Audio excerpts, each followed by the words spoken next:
Hi అండి. Welcome back to చిట్టి home foods. ఈరోజు నేను మీకు ఈ వీడియోలో గోకరకాయ ఆలు టొమాటో కర్రీ ఎలా చేయాలో చూపిస్తాను. ఆలు ఒక 4 తీసుకొని ఇలా పీసెస్‌గా కట్ చేసుకోవాలి. 200 గ్రాముల గోకరకాయ ఇలా కట్ చేసుకొని ఉంచుకోవాలి.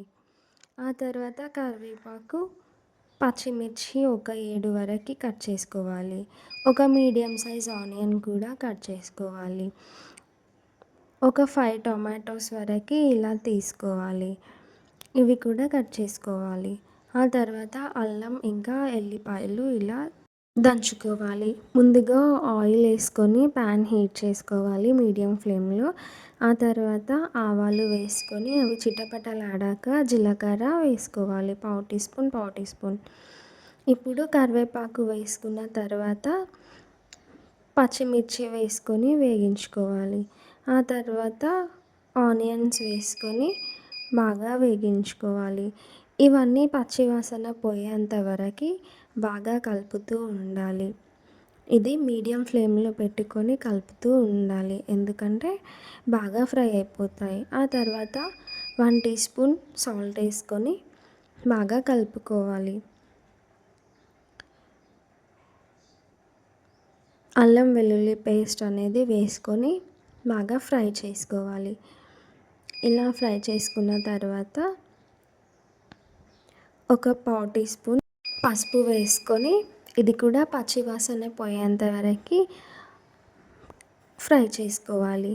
ఆ తర్వాత కట్ చేసి పెట్టుకున్న ఆలుగడ్డ పీసెస్ అనేవి ఇలా వేసుకొని ఒక 2 మినిట్స్ ఆయిల్లోనే బాగా ఫ్రై చేసుకోవాలి.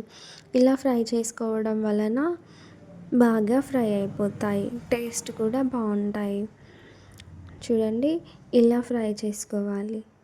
ఇలా ఆయిల్లోనే ఉడికించుకున్న తర్వాత ఇందులోనే గోకరకాయ పీసెస్ని కూడా ఇలాగే వేసుకొని ఒక 3 మినిట్స్ వరకు ఆయిల్లో ఉడికించుకోవాలి.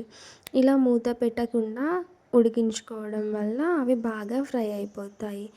అందుకని పచ్చి పచ్చి అనేది రాదు.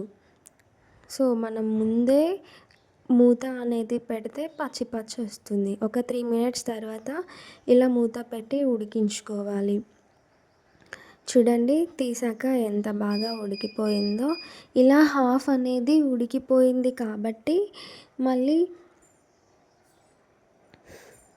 ఇలా కలుపుకున్న తర్వాత మళ్ళీ మూత పెట్టుకొని మళ్ళీ ఒక 2 మినిట్స్ తర్వాత చూడండి ఎంత బాగా ఉడికిందో. ఇలా ఆలు ఇంకా గోకరకాయ అనేది లైట్‌గా రెడ్ కలర్‌గా అనేది రావాలి.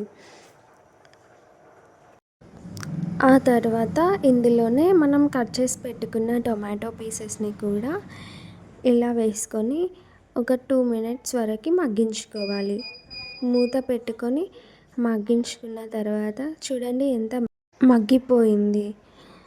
ఆ తర్వాత ఇందులోనే ఒక టీ గ్లాస్ వరకు వాటర్ అనేది వేసుకోవాలి. వాటర్ వేసుకోవడం వలన బాగా టేస్ట్ అనేది వస్తుంది. బాగా ఉడికిపోతుంది. సో ఇలా వాటర్ వేసుకున్న తర్వాత ఒక 3 మినిట్స్ వరకు ఉడికించుకోవాలి.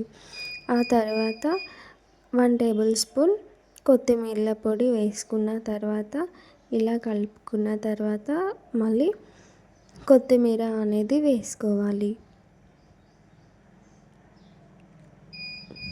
కొత్తిమీర వేసుకున్న తర్వాత టేస్ట్ అనేది చూసుకోవాలి. ఒకవేళ సాల్ట్ అనేది లేకపోతే అది తగినంత సాల్ట్ వేసుకోవాలి. కర్రీ అనేది రెడీ అయిపోయింది. Please like, share and subscribe. Thank you.